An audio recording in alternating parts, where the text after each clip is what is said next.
Assalamualaikum warahmatullahi wabarakatuh. Innal hamdalillah nahmaduhu wa nasta'inuhu wa nastahdihi wa nastaghfiruhu wa na'udzu billahi min shururi anfusina wa min sayyiati a'malina may yahdihillahu fala mudilla lahu wa may yudlil fala hadiya lahu. Asyhadu an la ilaha illallah wahdahu la syarika lahu wa asyhadu anna Muhammadan abduhu wa rasuluh allazi la nabiyya ba'da. Allahumma fasalli wa sallim wa barik ala nabiyyina wa habibina muallimina wa qudwatina sayyidina wa maulana Muhammadin sallallahu alaihi wasallam wa ala alihi wa sahbihi ajma'in wa man tabi'ahu bi ihsanin hatta ila yaumiddin. فقال الله تعالى في القرآن العظيم بسم الله الرحمن الرحيم يا أيها الناس اتقوا ربكم إن زلزلة الساعة شيء عظيم. وقال في آية أخرى يا أيها الذين آمنوا اتقوا الله حق تقاته ولا تموتن إلا وأنتم مسلمون. عباد الله أوصيكم ونفسي بتقوى الله وطاعته وقد فاز المتقون. Jamaah salat Jumat Masjid Nurus Sa'adah rahimakumullah. Mengikuti keadaan zaman dengan keadaan ekonomi yang tidak stabil, terutama kalaulah kita memandangkan negeri ini, sudah banyak prediksi yang mengatakan bahwa selama 2 tahun ke depan ekonomi kita tidak akan tumbuh di atas 5%. Dan ini memang sesuai dengan fakta yang terjadi, di mana adik-adik kita ketika dipanggil dalam satu job fair yang diadakan di Presiden University, hampir 100.000 yang hadir.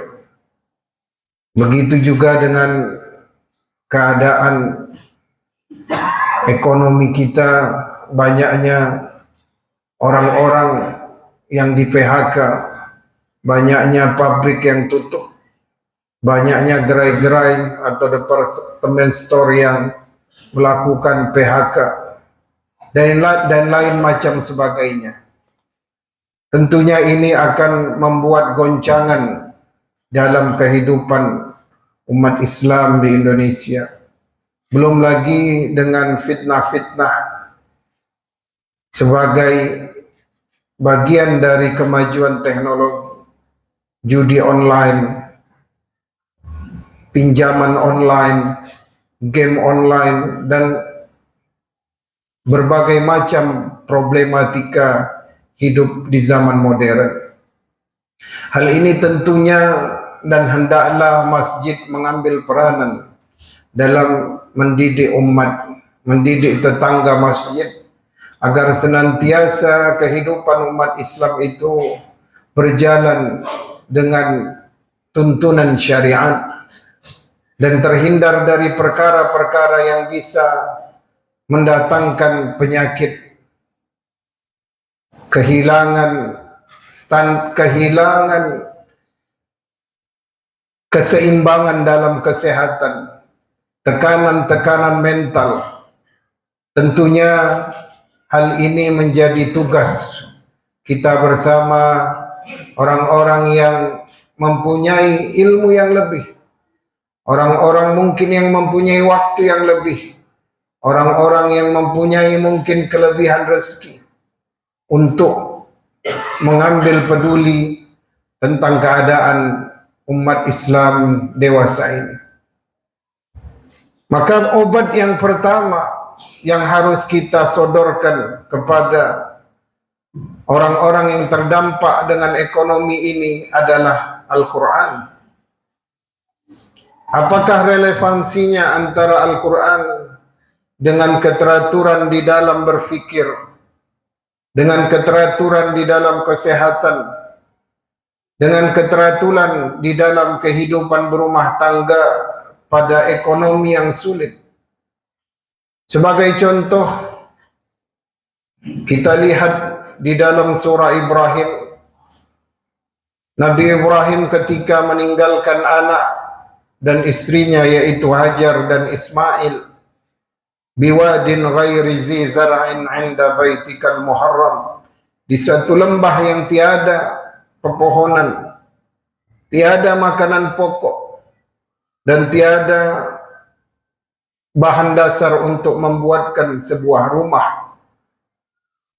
Dalam kestagnanan, dalam keadaan yang buntu, Nabi Ibrahim dengan ketaatan yang tanpa batas dan juga mempunyai ilmu karena seorang nabi, dan juga mempunyai tawakal yang tinggi, yakin bahwasanya Allah sebaik-baik pemberi jalan keluar. Maka Nabi Ibrahim yakin tinggalkan anak dan istri di lembah yang mungkin tidak bisa memberikan kehidupan bagi keduanya. Maka Nabi Ibrahim naik ke atas sebuah bukit. Kemudian Nabi Ibrahim memanjatkan satu doa, Rabbana inni askantu min zurriyati biwadin ghairi zi zar'in 'inda baitikal muharram.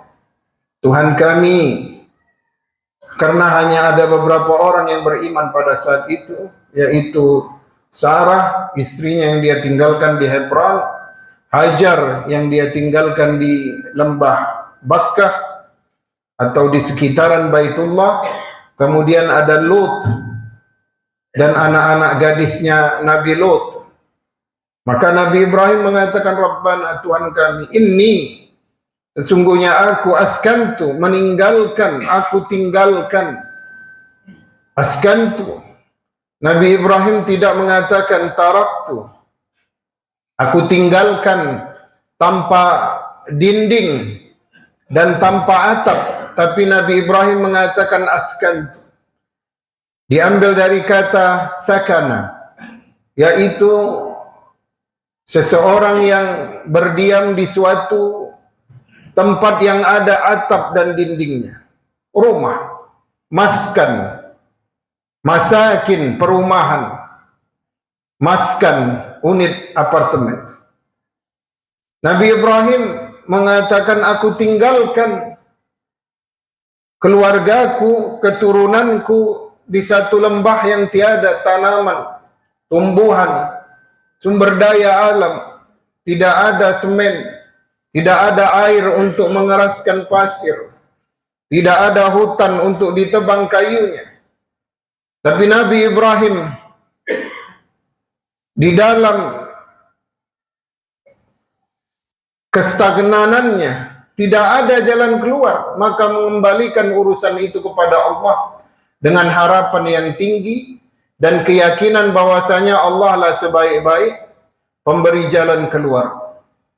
Maka Nabi Ibrahim mengatakan askan, penuh dengan optimisme, bahwasanya kalau Allah berkehendak, maka Allah itu muqtadira, maha mampu untuk mengatur segala sesuatu, bukan dengan kadarnya manusia, bukan dengan kemauan dan ketentuan keinginan manusia, tetapi dengan ketentuan kemauan dan keinginan Allah Subhanahu wa ta'ala.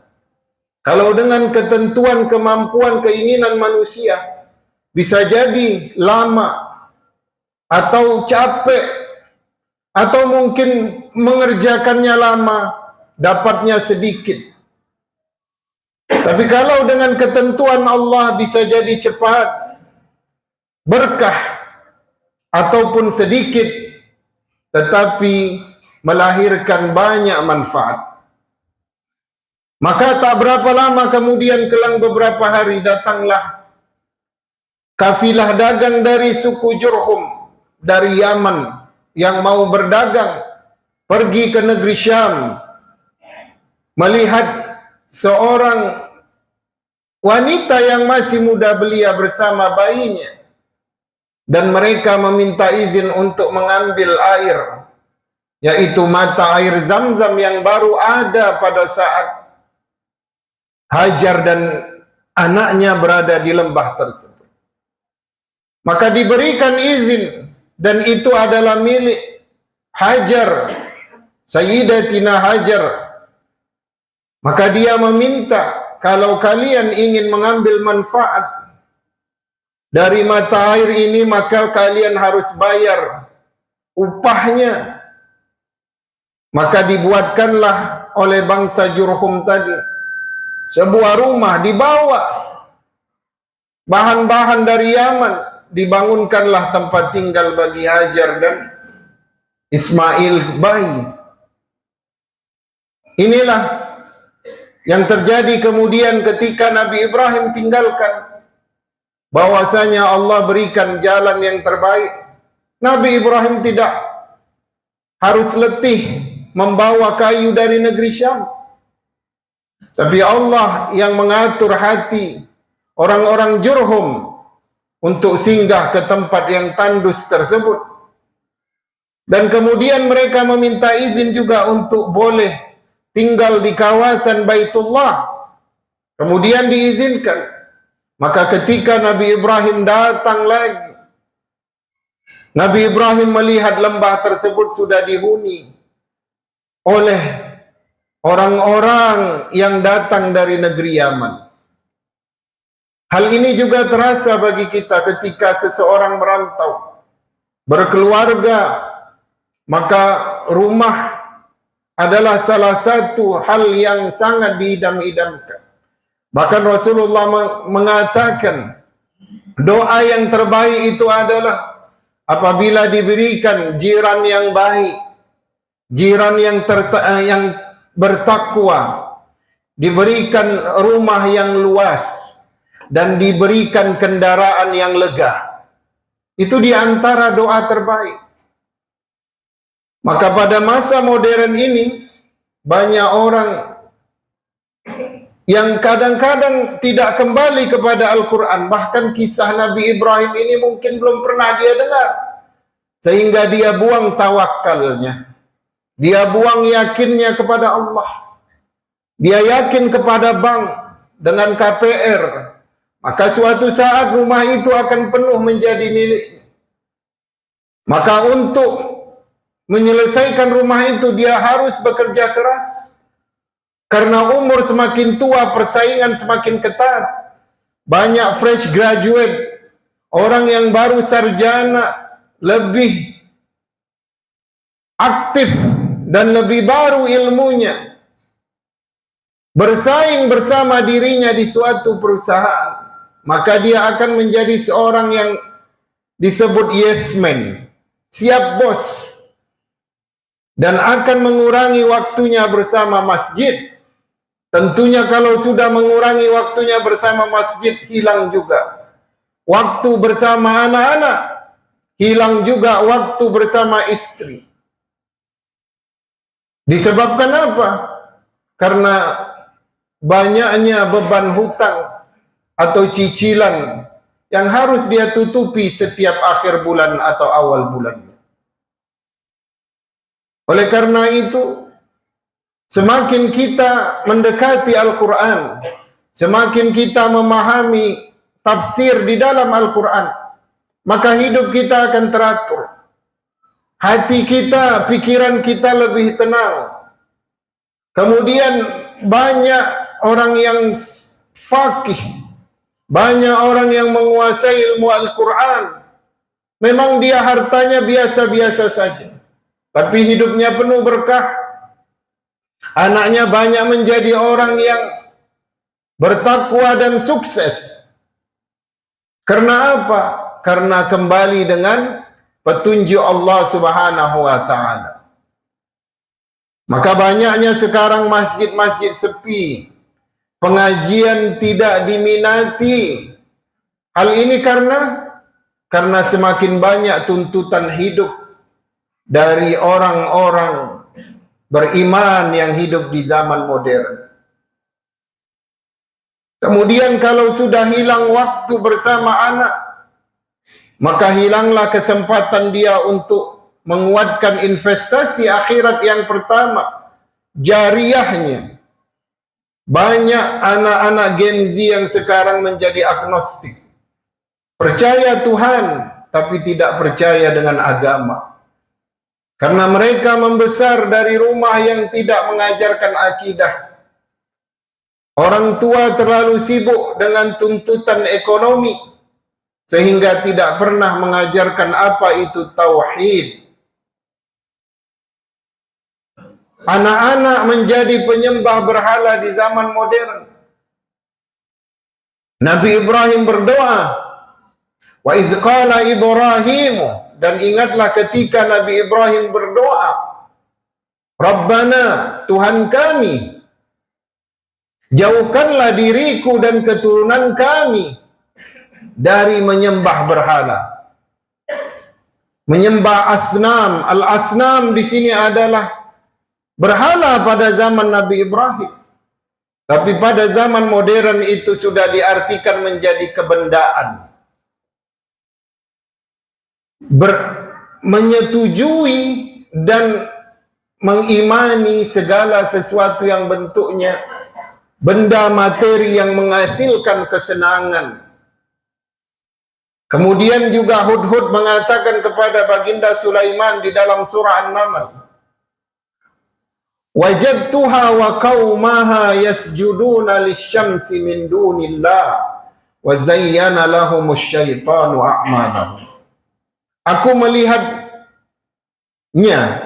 Balkis dan penduduknya yaitu kaum negeri Sabak, yasjuduna lisyamsi, mereka bersujud kepada matahari.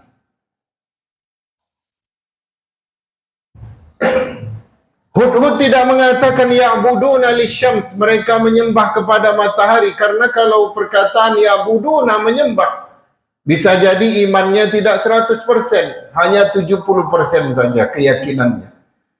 Tapi Hudhud mengatakan mereka sudah yakin benar bahwasanya matahari itulah Tuhan. Maka mereka bersujud karena yakin tersebut. Dan matahari di zaman sekarang, karena canggihnya ilmu pengetahuan, bahkan orang ateis pun tahu bahwasanya matahari itu adalah suatu benda yang memang dia dikelilingi oleh bumi dan dia berotasi. Dan dia bukan sebagai Tuhan ataupun pencipta. Tapi mengapa Al-Quran memakai kata asyams? Hal ini menunjukkan bahwasanya sifatnya juga kebendaan. Bahwasanya penyembahan terhadap benda, materialisme yang menghasilkan kesenangan yang hanya fata morgana di dunia ini akan tetap disembah sampai akhir zaman. Siapa penyembahnya? Inilah generasi yang tidak mendapatkan didikan tauhid dari para nabi. Pengganti para nabi siapa? Ulama. Siapa yang menyampaikan risalah dakwah ulama ini? Orang tua yang mengaji, yang ikut majelis ta'lim. Dia sampaikan kepada ahli keluarganya, ya ayyuhallazina amanu qu anfusakum wa ahlikum nara, wahai orang-orang yang beriman, jagalah diri kalian dan keluarga kalian dari api neraka. Oleh karena itu, dari dua contoh tadi adalah menghasilkan satu rangkuman orang yang berilmu dengan Al-Quran, maka jiwanya akan sehat, pikirannya akan tenang, hidupnya tidak tergesa-gesa, hidupnya penuh dengan doa, optimisme. Walaupun dunia sudah mau digulung, tetapi di situ tidak putus rahmat Allah. Sesungguhnya Allahu huwar Razzaq, Allah Maha Pemberi rezeki. Rahmatnya Allah sangat luas dan bumi Allah juga luas. Maka orang yang ditimpa dengan kesempitan ekonomi dan dia tidak punya ilmu dengan Al-Quran, maka itulah kita lihat banyak terjadi kriminalisme. Banyak yang stroke karena hanya memikirkan himpitan-himpitan yang dia pikir tidak ada jalan keluarnya. Tapi berbeda dengan orang yang terhimpit ekonominya, tapi dia hidup dengan cara Al-Quran, tapi dia hidup dengan cara ataupun ilmu dari gurunya yang diambil dari Al-Quran, maka hidupnya akan berjalan dan barokah. Jamaah Jumat rahimakumullah, untuk itu Allah Subhanahu wa taala mengingatkan di dalam Al-Quran surah Ali Imran, wal yakhshal ladzina law taraku min khalfihim dzurriyyatan di'afan khafu alaihim falyattaqullaha wal yaqulu qawlan syadida. Dan hendaklah khawatir orang tua atau para pemimpin atau para tokoh ketika mereka meninggalkan di belakang mereka generasi yang lemah. Khafu alaihim, hendaklah mereka takut, lemah dalam iman, lemah dalam tauhid, lemah secara jasadiah, dan lemah secara ekonomi, yaitu tidak meninggalkan ilmu, keterampilan. Falyattaqullah, maka para orang tua, para pemimpin, bertakwalah kepada Allah, wal yaqulu qaulan syadida, dan hendaklah senantiasa berkata dengan perkataan yang jujur. Barakallahu li wa lakum fil Qur'anil azim, wa nafa'ni wa iyyakum bima fihi minal ayati wa zikril hakim, wa taqabbala minni wa minkum tilawatahu innahu huwas sami'ul alim. Allahumma salli wa sallim ala sayyidina wa maulana Muhammadin wa ali sayyidina Muhammad. Allahumma salli. الحمد لله الذي هدانا لهذا وما كنا لنهتدي لولا أن هدانا الله. أشهد أن لا إله إلا الله وحده لا شريك له وأشهد أن محمدا عبده ورسوله الذي لا نبي بعده. اللهم صل وسلم وبارك على نبينا محمد وعلى آله وصحبه أجمعين. فقال الله تعالى في القرآن العظيم والعصر إن الإنسان لفي خسر إلا الذين آمنوا وعملوا الصالحات watawassaw bil haqqi watawassaw bis sabr.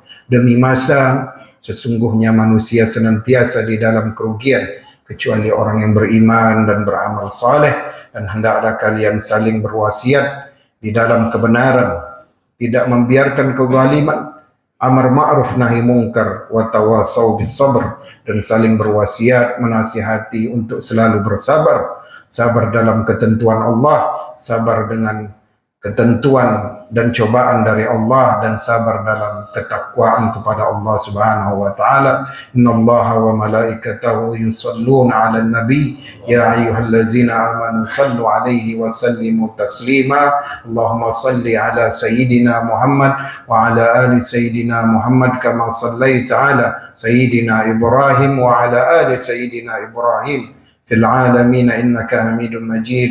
اللهم اغفر للمسلمين والمسلمات المؤمنين والمؤمنات الأحياء منهم والأموات ويا قاضي الحاجات. اللهم لا تدع من مقامنا هذا ذنبا إلا غفرته ولا دينا إلا قضيته ولا مريضا إلا شفيته ولا ميتا في برزتهم إلا نصرته ولا مجاهدا في سبيلك إلا نجحته ولا حاجة من حوائج الدنيا والآخرة إلا فرجتها ويسرتها يا رب العالمين. اللهم انصر الإسلام والمسلمين وأذلة الشرك والمشركين. اللهم انصر عبادك المجاهدين والموحدين المستضعفين في غزة ومن مشارق الأرض ومغاربها ومن سائر بلاد المسلمين أجمعين. اللهم عليك باليهود الغاصبين والصهاينة الكافرين. اللهم دمرهم بددا واقتلهم عددا ولا تغادر منهم أحدا يا رب العالمين. والحمد لله رب العالمين. عباد الله، إن الله يأمركم بالعدل والإحسان وإيتاء ذي القربى وينهى عن الفحشاء والمنكر والبغي يعظكم لعلكم تذكرون. فاذكروا الله العظيم يذكركم واشكروه على نعمه يزدكم ولذكر الله أكبر. ويا أخي أقم الصلاة